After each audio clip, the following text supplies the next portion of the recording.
20절, 23절 말씀 다윗과 미갈 부부라는 제목으로 은혜의 말씀 나눕니다. 사실 부부주의를 왜 지키나 이렇게 물어보는 분들이 있습니다.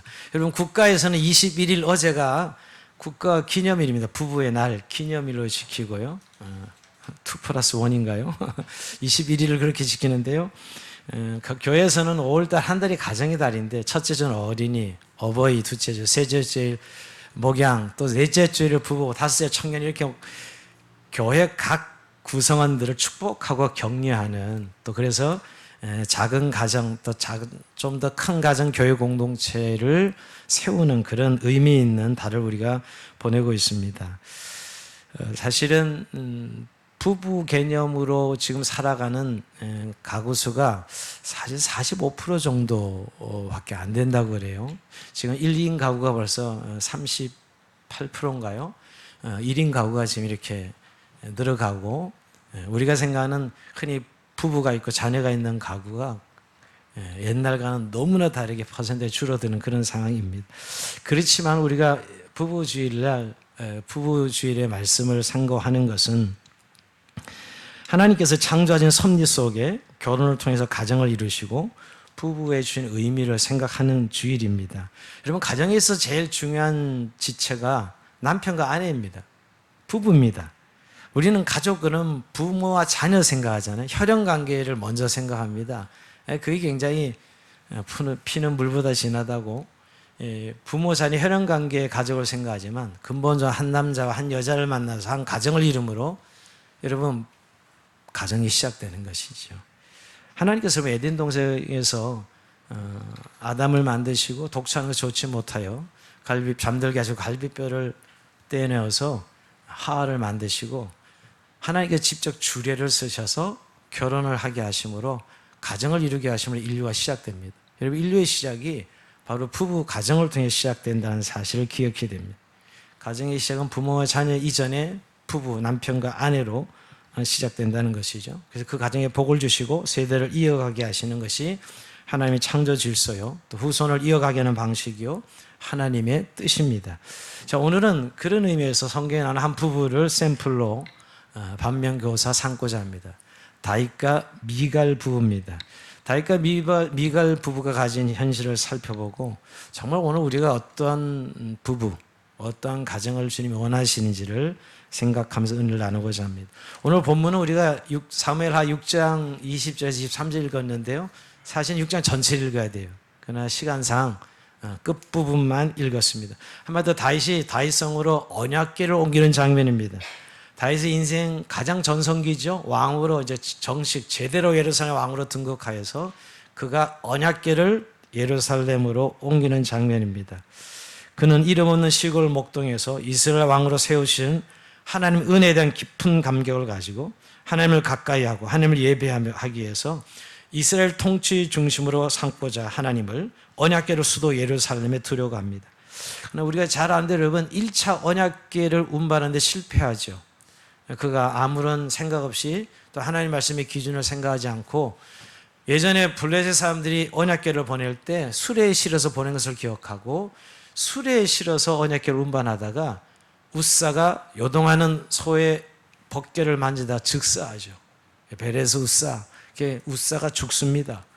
그래서 너무 그걸 두려워해서 그냥 그 법궤를 옮기지 못하고 오베데돔의 집에 그 옆에 오벳에돔의 집에 방치하고 맙니다. 물론 그 실패 이유를 그때 깨닫게 되죠. 언약궤를 옮길 때는 하나님 말씀의 기준대로 레위 자손이 어깨에 메고 운반해야 되는데 서로 운반하다가 그런 일을 당한 것이죠. 그는 3개월 후에 드디어 하나님 말씀을 다시 깨닫고 언약궤를 레위 자손 어깨에 메고 나르게 합니다. 여러분 다시 언약궤를 예루살렘 이동하면서 얼마나 기쁘고 행복한지 모릅니다. 정말 하나님을 가까이 하고자 하는 그 언약궤를 자기의 삶의 중심에 두고자 하는 그 다윗의 예배자의 기쁨이 곳곳에 묻어납니다. 그야말로 최고의 행복감을 느끼는 순간이었어요. 잃어버린 벗궤를 오벳에돔의 집에서 다윗성까지 옮기는 것이 무려 그 거리는 짧은 거리다 24km입니다. 여러분 24km 되는 거리를 화목제와 번제를 드리면서 예배하면서 벗궤를 옮깁니다. 여러분 얼마나 다윗이 이 언약궤를 옮기는 것이 행복하고 기뻤는지 왕복을 벗어버리고 예배 제사장 있는 에봇을 입는, 왕이 에봇을 입고 힘을 다하여 춤을 덩실덩실 춥니다. 온 이스라엘 족속이 즐겁게 하나고 나팔을 불며 궤를 메어 옮깁니다. 정말 다윗성으로 이제 언약궤가 도착하자마자 다윗의 기쁨은 절정에 이르죠. 그때 다윗은 주변 사람들을 의식하지 않고 오직 하나님 앞에 힘을 다해 춤을 추느라고, 덩실덩실 춤을 추느라고 그만 옷이 흘러내려가서 자신의 맨살이 보이기도 했습니다. 자기 맨살이 보이는지도 모르고 춤을 춘 것이죠. 그런데 그 장면을 지켜보던 아내 미갈은 남편의 모습이 마음에 들지 않았습니다. 그 장면을 보면서 남편을 속으로 업신여기며 그의 행동을 비판하기에 이르릅니다. 그래서 인생 최고의 충만한 기쁨을 안고 집으로 돌아오는 다윗의 가슴에 비수가 꽂히는 아픔을 겪게 합니다. 그것은 다윗을 향한 아내 미갈의 비난과 질책이었습니다. 다윗은 집안에 들어오지 못한 채 출입구에서 미갈의 비난을 듣자 다윗은 매우 불쾌해합니다. 언약궤를 메고 온 그 기쁨이 순식간에 사라져 버립니다.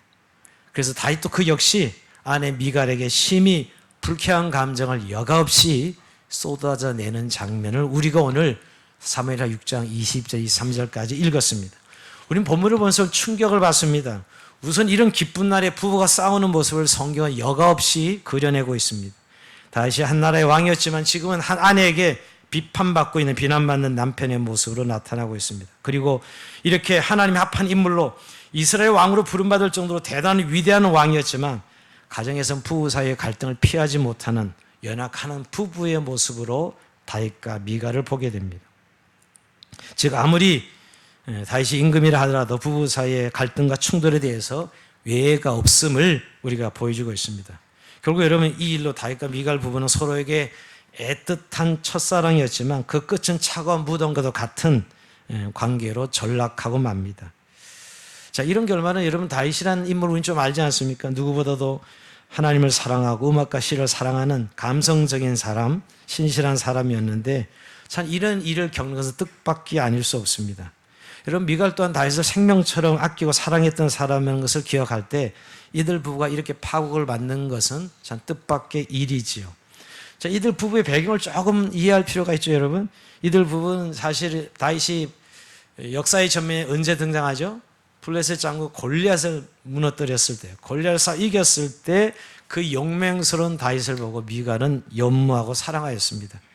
그것을 아는 듯 그의 아버지 초대 임금 사울 임금이 그 다윗에게 딸을 주고자 하죠. 대단히 정략적이죠. 역사의 전면에 골리앗을 무너뜨린 그 사람에게 사위를 삼고자 자기 딸 미갈을 줍니다. 근데 미갈을 주면서 여러분 그냥 주는 게 아니라 뭘 요구하죠?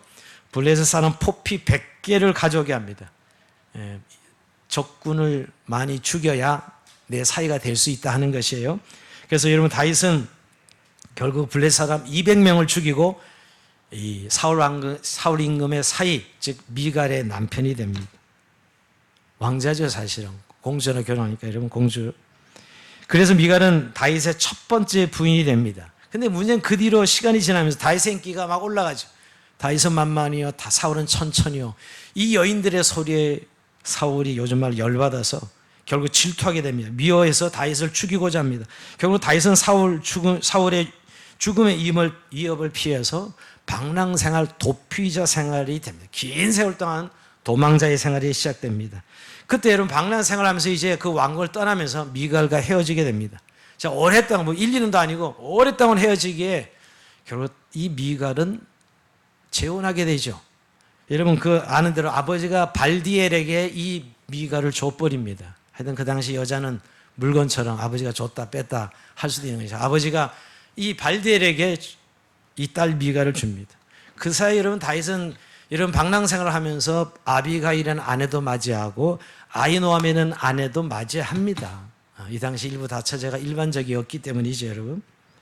그리고 이제 여러분 이제 긴 세월이 지나고 하나님의 은혜로 사울 왕이 죽고 나서 다윗이 예루살렘에 돌아와서 명실공히 이스라엘 왕이 되면서 무슨 생각이 드는지 다윗은 다시 미갈을, 그 첫사랑 미갈을, 그야말로 조강지처죠. 조강처 미갈을 왕궁으로 데려옵니다. 아니 다른 남자 지금 살고 있는 남자를 발디엘에게서 뺏어서 다시 데려옵니다. 여러분 이걸 어떻게 해석할 수 있을까요? 성경이 여기에 대해서 침묵하고 있거든요. 한 가지 분명한 다윗이 첫사랑이었기에 그만큼 사랑해서 다시 데려왔다라고 해석할 수 있죠. 비록 그가 다른 남자의 아내가 되었지만 그것은 아버지의 강건하심으로 된 일이니 과거를 다 용서하고 데려다가 아내로 왕비로 그가 모셔드립니다. 근데 주석가들은 여기 한 가지 더 해석을 붙입니다. 굉장히 정치적으로 정략적인 면이 있었다는 것이에요. 그럼 다윗이 하나님 뜻으로 왕으로 세워졌지만 많은 사람들이 사울 임금을 섬겼던 신하들이 있었습니다. 즉 자신의 왕권을 공고히 하려는 의도가 있었다고 해석하기도 합니다. 다윗은 아직도 세력이 만만치 않은 사울 왕가에 대해서 사울 왕의 딸이 미갈이 자신의 왕비로 존재한다면 자신의 왕권에 대해 사울의 왕과의 긴밀한 관계에 있음을 보여주는 의도가 살아날 수 있는 것이죠. 그래서 다시 미갈을 왕비로 데려왔다는 것입니다. 근데 오늘 이 둘이 지금 데려와서 지금 왕비가 되어 있는 상황 속에서 언약궤가 들어올 때 일어나는 일을 우리가 지금 읽고 있는 것입니다. 여러분 다윗이 언약궤를 옮기고 나서 너무너무 행복하고 즐거워서 가족들을 축복하려고 들어오고 있는데 그 다윗을 맞이하는 이 미갈의 입에서 나오는 이야기 20절 한번 읽어볼까요? 자 20절 한번 봅니다. 시작. 이스라엘 왕이 오늘 어떻게 영화로우신지 방탕한 자가 염치 없이 자기의 몸을 드러내는 것처럼 오늘 그의 신복의 계집종의 눈앞에서 몸을 드러내셨도다. 좀 해석이 좀 굉장히 어려워요. 번역이. 표준 현대인 성경을 제가 한번 딱 번역을 그대로 읽어볼게요. 오늘 이스라엘 임금님이 건달패들이 맨살을 드러내고 춤을 추듯이 신하들의 아내가 보는 앞에서 몸을 드러내며 춤을 추셨으니 임금님의 채통이 어떻게 되었겠습니까? 이거 완전히 비난하는 거죠. 어떻게 임금이 돼가지고 한나라의 임금이 돼가지고 길거리 건달처럼 신하들과 여종들 앞에서 옷이 벗겨진 줄 모르고 채통 없이 행동했습니까? 라고 아주 강하게 빈정거리면서 조롱하면서 비난하는 것입니다. 미갈은 자신의 감정을 여과 없이 그냥 그 남편 왕 다윗에게 쏟아낸 것이죠. 미갈이 말하는 방탕한 자라는 건 히브리어 하레킴이라는 단어인데 제멋대로라는, 어떻게 왕이 이렇게 제멋대로 놉니까? 라고. 여러분 이게 제멋대로예요? 정말 하나님께 영광을 돌리는 이 다윗을 보고 전혀 이해하지 못한 채 이 여인은 제멋대로 그래 왕이 채통을 지키지 못하고 그렇게 행동해서 맨살을 드러냈습니까? 라고 비난하는 것이에요. 근데 여러분 이 성군인 다윗, 이렇게 성령 충만한 다윗도 그 말을 듣자 비난을 받자 여과 없이 생각을 겨를도 없이 바로 미갈에게 비난을 응시합니다. 반응은 똑같아요. 사실 미갈이나 다윗과 다르지 않습니다.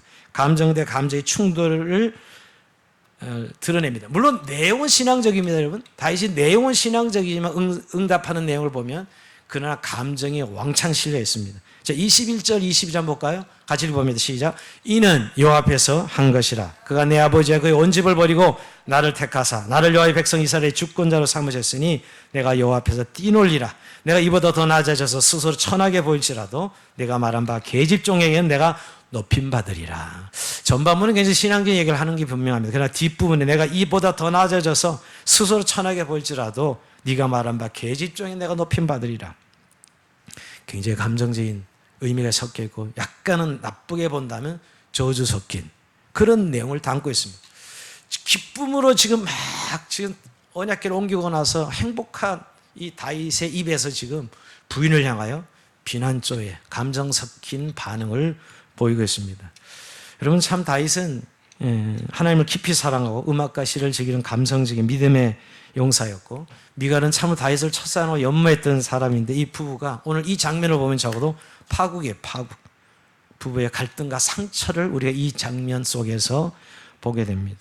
여러분 결국 이들은 이 정서적 단결의 불편한 관계를 결국 이곳에서 만들고 더 이상 이 부부는 나타나지 않습니다.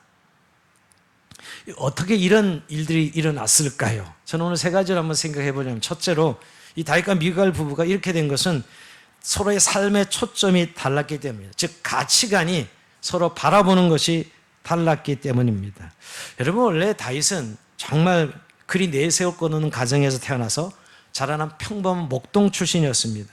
집에서 인정받거나 주목받지 못하고 자랐습니다. 여러분 선지자 사무엘이 그 집안에 찾아왔죠. 하나님의 명에서 이 집안에 왕이 있으니 찾아내라 했을 때 이새를 찾아갔으나 여러분 그때 왕의 선지 사무엘에게 보이는 사람들 중에 다윗은 끼지도 못했어요. 여러분 부르지도 않았다고요. 너는 그냥 양이나 쳐. 그만큼 별 볼 일 없는 사람이었다는 사실을 우리는 알 수가 있습니다. 그 중요한 순간에 다윗은 들판에서 양을 지키고 있었죠. 이처럼 다윗은 가족들로부터 소외되고 인정받지 못한 사람입니다. 조그만 시골 동네에서 양이나 치며 그리 시골 촌부로 살아갈 것 같았습니다. 그러나 사람들 앞에서는 다윗은 보잘것없는 사람이었지만 하나님 앞에서는 주목받는 사람이었어요. 미래의 지도자로 인정받는 사람이었습니다. 하나님은 다윗의 중심을 보시고 그에게 기름을 부으셨다는 것이에요. 우리가 참 사람에게 인정받는 것, 하나님에게 인정받는 것, 여기서 이렇게 다룰 수 있을까를 보게 되죠. 다윗이 그런 인물이에요. 하나님께서 다윗의 중심을 보시고 그를 왕으로 세우시죠. 근데 어느 날 그렇게 지나던 날 적군이 쳐들어 나라가 위기에 처했을 때 여러분 하나님 앞에서 다윗은 용맹한 전사가 되어서 이스라엘이 그렇게 두려워했던 골리앗을 물리치고 전쟁을 승리를 이끌죠. 이때 온 나라 사람이 다윗을 영웅으로 세웁니다. 사울 왕보다 다윗을 더 칭송하며 뜨거운 반응을 보이죠. 여러분 이로 인해서 여러분 결국 아까도 말씀드렸지만 다윗이 사울 왕의 인정을 받지 못하고 질투의 대상에 대해서 거절되고 결국 목숨까지 이어받는 신세가 됩니다. 근데 하나님은 다윗을 끝까지 지키시고 모든 삶 이기게 하셔서 결국은 여러분 사울 임금은 결국 죽고 이스라엘 통일 왕국의 왕으로 다윗이 세워집니다.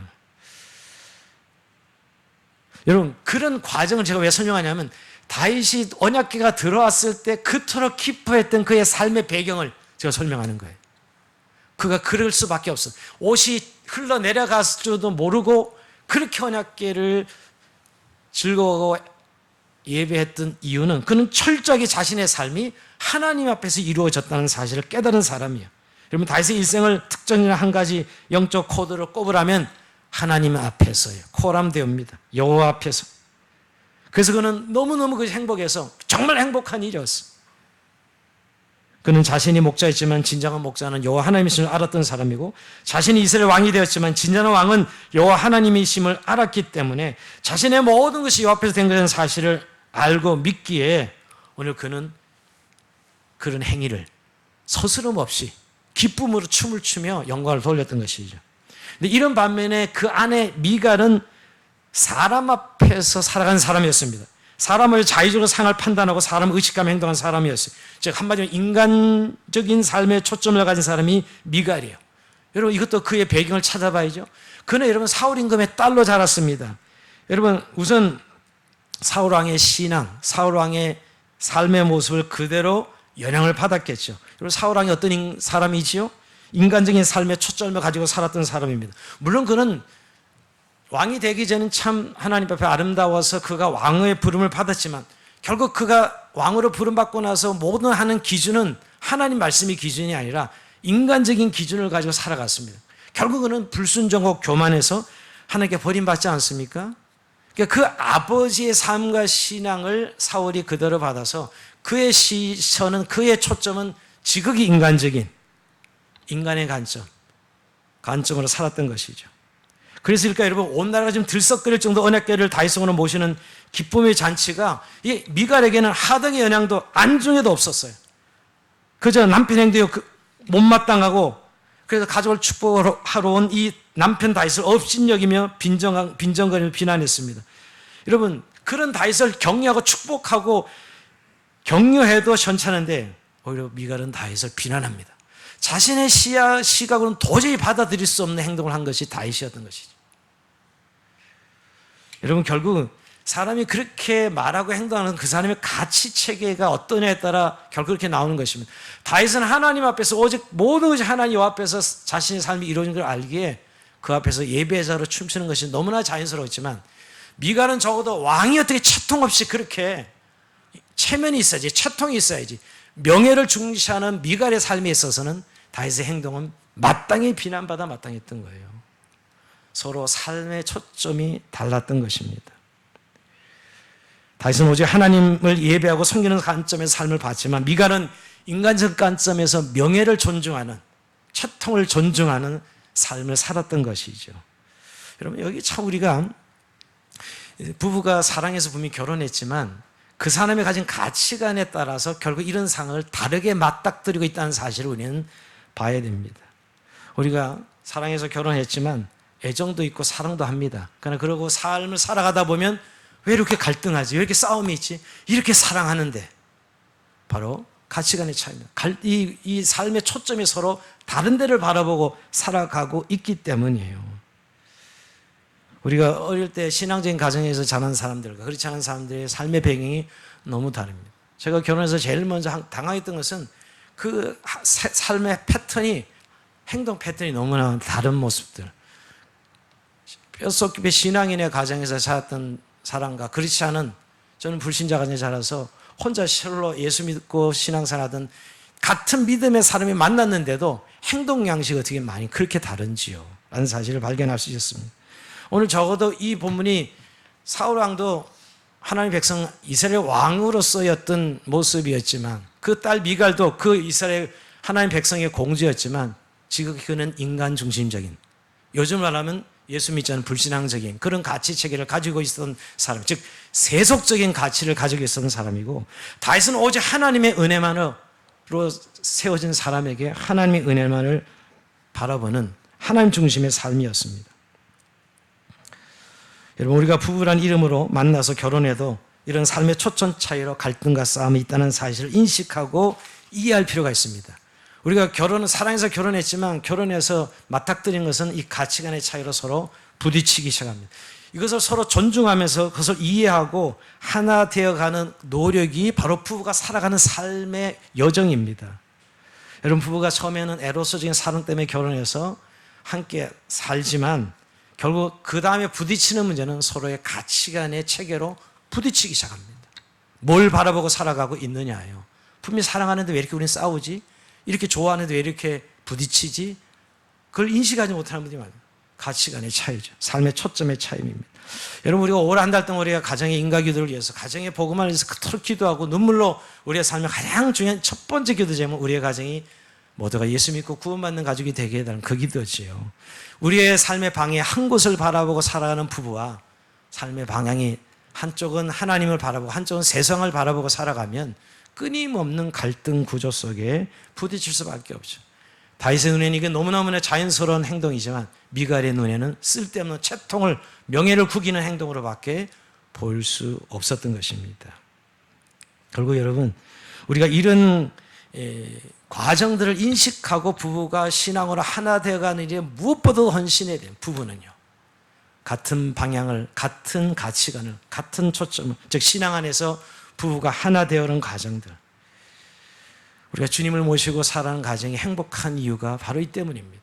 여러분, 가서 부부가 애정만 있고 사랑만 있다고 부부가 하나 되고 살아가는 게 아닙니다. 정말 아내를 사랑하고 남편을 사랑한다면 서로의 신앙을 같이 함께 하는 것으로 그 하나됨을 이어가야만 됩니다. 그래야만 진정한 하나되고 사랑하는 것이 되기 때문입니다.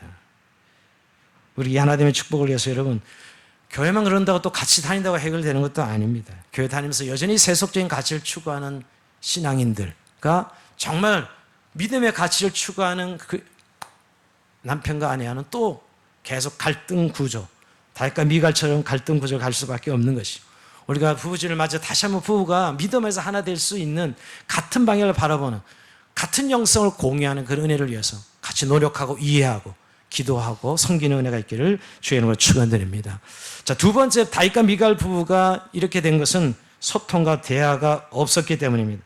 여러분, 다윗과 미갈의 대화는 더 이상 나오지 않습니다. 어디에도 나오지 않습니다. 물론 성경에 기록하지 않았다 할 수도 있지만 이 부부는 오늘 이 장면으로 봐서 전혀 소통하지 않는, 대화하지 않는 부부라고 볼 수가 있습니다. 여러분, 부부가 사랑한다는 것은 육체적인 결혼만을 말하지 않습니다. 법적인 부부만을 말하는 것이 아니고 서로 대화를 통해서 진정한 하나됨을 이어갔을 때 부부가 될 수 있는 것이죠. 사실 저는 부부간에 헌신해야 된다 했을 때 가장 중요한 헌신은 대화입니다. 대화. 서로 소통하는 것이 가장 큰 헌신입니다. 여러분, 저는 부부가 같이 살면서도 정서적으로는 거의 남남인 사람들을 목격합니다. 그 이유가 어디 있을까? 분명히 사랑해서 결혼했는데 결국 대화를 부부가 이어가지 못합니다. 그래서 많은 사람이, 우리가 신혼초에는 참 결혼 전에는 대화를 많이 했는데 그 다음부터 대화가 없어졌다고. 그런 고백을 많이 합니다. 여러분 정말 우리가 결혼하기 전에는 너무나 많은 대화로 밤을 새고 그렇게 연애했는데 결혼하고 나선 대화가 사라졌다. 이런 이야기를 종종 합니다. 이 원인이 어디에 있을까요? 여러분 우리가 서로 남편과 아내에게 헌신한다는 것은 대화, 소통을 이어간다는 의미입니다.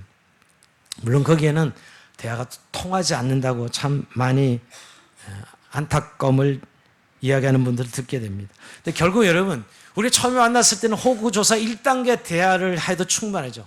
그 사람이 어떻게 지냈는지, 어떤 삶을 살았는지, 뭐 예를 들면 안녕하세요, 잘 지냈어요? 이게 1단계 대화죠, 여러분. 근데 여러분 1단계 대화는 좀 시간이 지나면 더 이상 할 필요가 없습니다. 서로를 호구조사하는 대화는 잠시 하면 끝이, 한 번만 하면 끝입니다. 근데 2단계 대화 넘어가야 되는데 배우자에 대해서 서로 이제 일상적인 주제에 대해서 서로의 의견을 교환하는 단계입니다. 오늘 뭐 했냐, 무엇을 어떻게 했느냐, 주로 일상에 일어나는 일들을 서로 교환하는 대화, 이걸 기자 수준의 대화라 그러죠. 그저 세상 살아가면서 일어나는 모든 일들에 대한 대화입니다. 여러분 근데 이 두 번째 대화도 서로의 감정이 나눠지지는 않습니다. 3단계 대화가 이게 이제 감정을 나누는 대화인데요. 감정을 교류하는 대화죠. 부부들이 서로 좋지 않은 감정과 심지어 약점까지 배우자에게 나눌 수 있을 정도가 되었을 때 이게 우리가 비로소 3단계 부부간의 대화죠. 부부로 살면서 아직 마음 열고 대화를 해보지 못했다는 사람 얘기를 종종 듣습니다.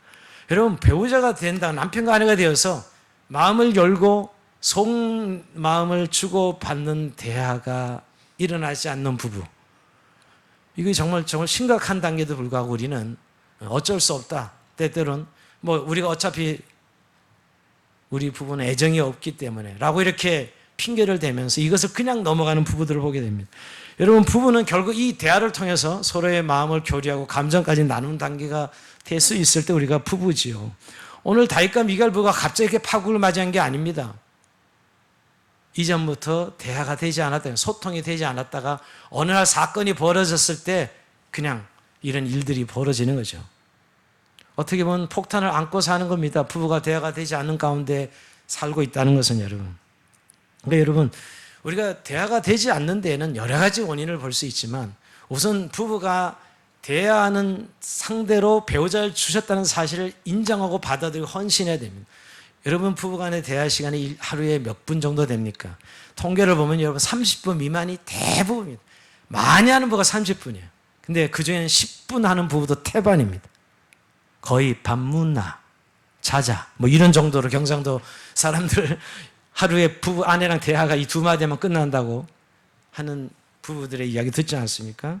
근데 여러분 오늘 저는 한 예를 들자면 사거리에 사는 부부가 있었는데 어느 날 남편이 이렇게 이야기를 합니다. 내가 10년 안에 근사한 전원주택의 안방마님이 되게 해줄 거야 라고 이렇게 이야기합니다. 현실적으로 불가능한 일이죠, 그죠? 근데 지혜로운 아내 같으면 이렇게 해요. 아름다운 전원주택, 여보 너무 고마워, 당신을 믿어, 당신을 우리 함께 해봅시다, 이렇게 이야기를 하는 부인은 아주 지혜로운 부인이죠. 근데 대부분의 아내들은 아이고 허거 날 뻥치네, 이렇게 그렇죠. 돈이나 좀 잘 벌어와봐, 옆집 철수 아빠처럼 돈이나 잘 벌어와봐, 이렇게 이야기하죠. 그때 남편은 다시는 내가 너랑 이야기 하나 봐라 하고 마음을 닫고 그 다음부터 이야기를 하지 않습니다. 부부는 대화 없이 그냥 살아가는 것이죠. 여러분 오늘 우리가 대화가 끊어진 것이 별게 아니고 이런 일을 한번 겪을 때 마음문이 탁 닫혀지면 그때부터 대화 없는 부부로 사라져가는 거예요. 그게 어마어마한 큰 상처인 줄 모르고 더 이상 마음문을 열지 않죠. 대화가 되지 않아요. 일상 수준의 대화로 끝납니다. 애들 키우는 대화 뭐 이런 대화로 끝나지 당신 그 일로 마음이 어땠어? 라는 이런 대화는 하지 않게 됩니다. 근데 여러분 우리가 부부로 산다는 것은 진정한 대화의 파트너가 되어야 부부관계가 세워지는 것이죠. 근데 사실 그러기 위해서는 부부간의 대화법을 개발하는 데 있어서는 여러분 우리가 자꾸 논리적인 이지적인 즉 사고력에 근거한 대화를 하는 것이 아니라 상대방을 향하여 공감할 수 있는 대화를 해야 됩니다. 즉 상대방을 높여주고 상대방을 칭찬하고 격려함으로 마음문이 열어지기 위해서 대화가 오가야 되는데 먼저 사고적인 논리적인 사고에서 대화를 하다 보니까 결국 더 이상 대화가 진행이 되지 않습니다. 정보를 교환하는 수준 정도의 대화로 끝나버리고 마는 것이죠. 저는 요즘 우리 인간 세계에 지금 문자로 서로 주고받으면서 얼마나 우리가 지금 메말라고 있는지 알아야 됩니다. 여러분, 사람 음성에는 감정이 실리고 있습니다. 그러나 문자에는 감정이 실려 있지 않습니다. 그게 굉장히 편리하다고 모든 사람들이 다 문자로 소통하죠. 그래서 서로 감정을 더 이상 개발하지 않고 있는 것이죠. 마음문 열지 않아도 다 소통이 됩니다. 지금은. 근데 음성으로 대화를 하려면 마음을 열어야 대화가 가능한 것이죠.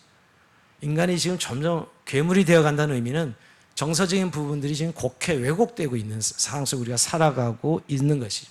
그래서 여러분, 우리가 입 빨린 말 같지만 정말 당신을 향한, 부부가 서로를 향한 칭찬과 격려가 있어요. 정말 나를 사랑해 줘서 고맙다는 말, 정말 이 세상에 내가 가장 잘한 일은 당신과 결혼한 일이라는 이런 이야기들, 요 근간에 해보신 적 있습니까?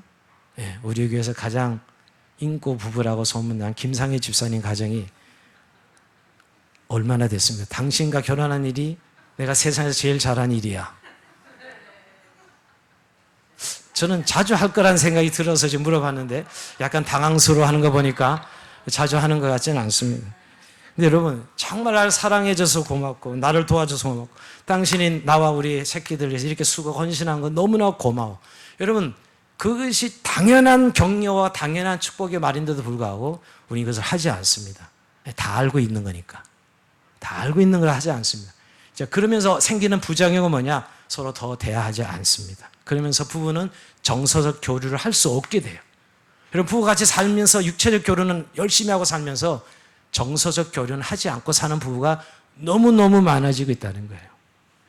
이게 왜 위기냐면 이런 어려운 일을 당하면 결국 이런 사고가 생기는데 서로를 향한 독설과 비난으로 언제 터질지 못하는 휴화산입니다, 여러분. 그렇게 산다는 것은.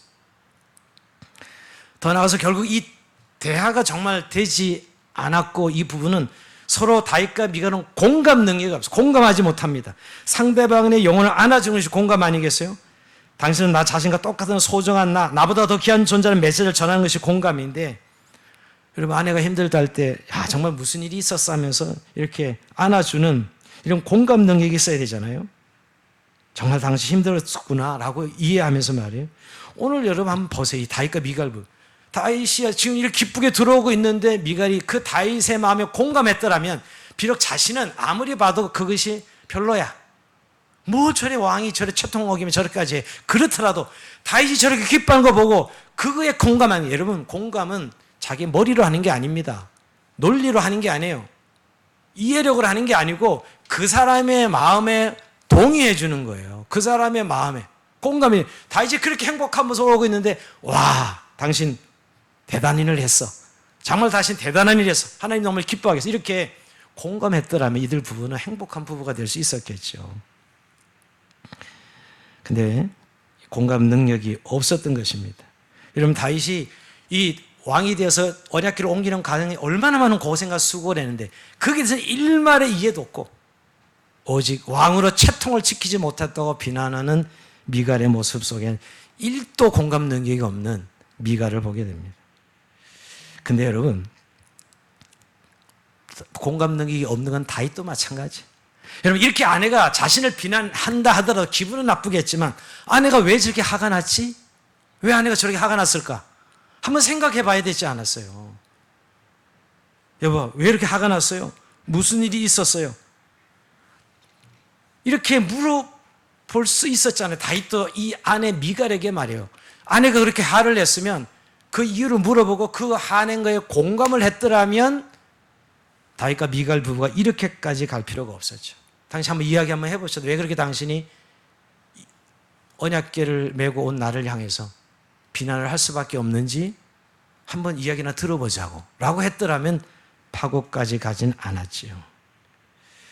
근데 여러분, 사실은 이 다윗은 언약궤 옮기는 게 너무 인생이 중요한 하나님 앞에 자신의 신앙이었고, 미갈은 아버지로부터 받은 상처가, 아버지로부터, 여러분, 늘 미갈은 아버지의 신앙생활을 봐왔기 때문에 도대체 그런 것을 받아들일 수가 없어요. 인간 중심의 삶을 살았던 사울 임금의 영향을 받은 미갈로서는 그것을 받아들일 수 없었던 것이죠.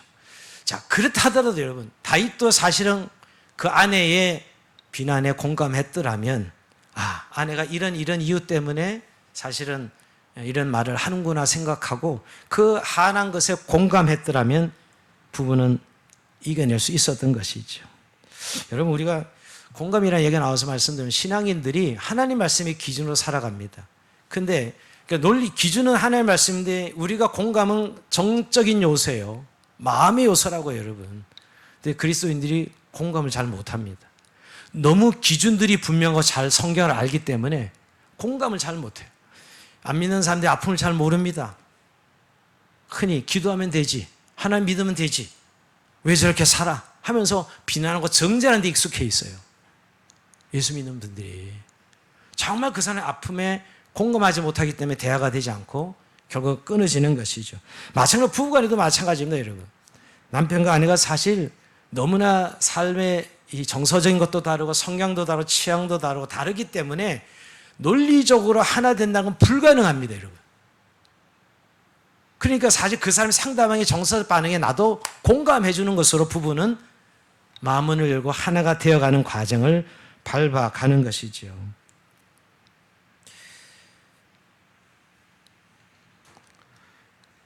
만약에 다윗이 아내의 비난과 업신여김에 대해서 만약 대화로 이어갈 수 있는 공감 능력이 있는 남편이었더라면 어땠을까 하는 생각을 다시 한번 하게 됩니다. 또 정말 아내 미갈이 그 남편의 뜨거운 신앙을 공감했더라면 자신은 신앙인이 아니더라도 어땠을까 하는 생각을 다시 한번 하게 되죠.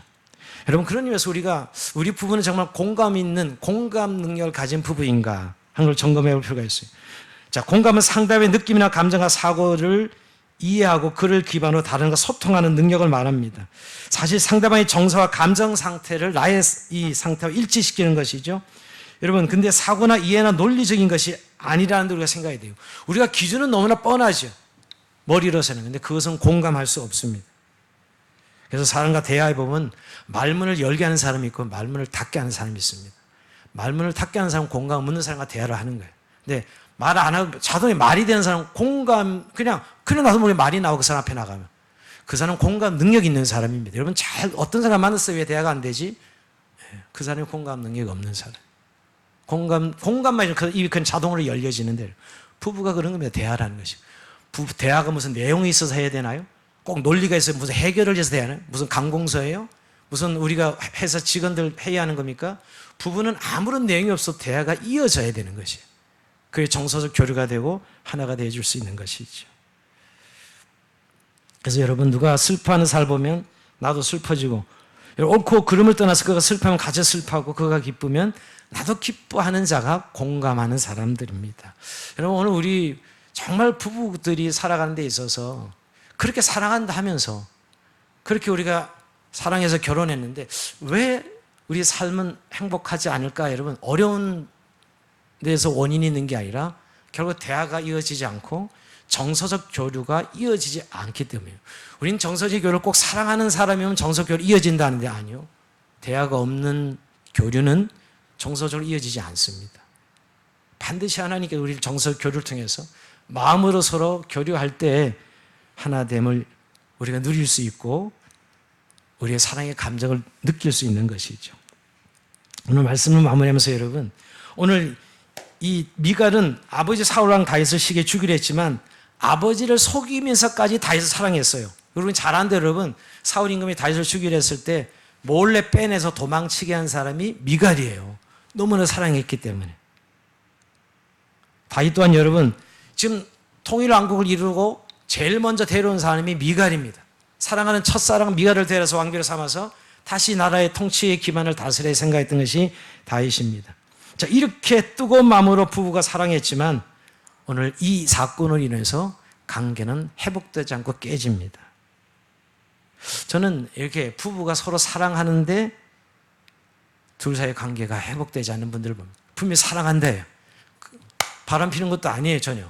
딴 여자 바라본 것도 아니에요. 딴 남자 바라본 것도 아닌데 분명히 사랑하는데 관계는 회복되지 않아요. 바로 원인이 여기에 있습니다. 대화에 있습니다. 소통에 있고요, 공감에 있습니다. 서로 마음이 교류되지 않는 데 있는 것이지요. 오늘 사실 다윗과 미갈이 그런 부부입니다. 분명히 사랑해서 다시 결합했지만은 되지 않는 이유는 바로 이들이 이런 부분을 놓치고 있었던 것이죠. 그래서 여러분 마지막 사무엘 6장 23절 이렇게 성경은 끝을 맺습니다. 한번 올려줘 볼래요? 같이 읽어봅시다. 시작. 그러므로 사울의 딸 미갈이 죽는 날까지 에게 자식이 없느니라. 근데 여러분 이건 좀 표현이 너무 원색적이고요. 현대인 성경이 이렇게 번역해 놨습니다. 현대인 성경 이런으로 인하여 다윗은 더 이상 미갈과 동침하지 않았다라고 이야기합니다. 그 말과 그 말이 똑같은 거지만 다윗은 미갈과 동침하지 않았다.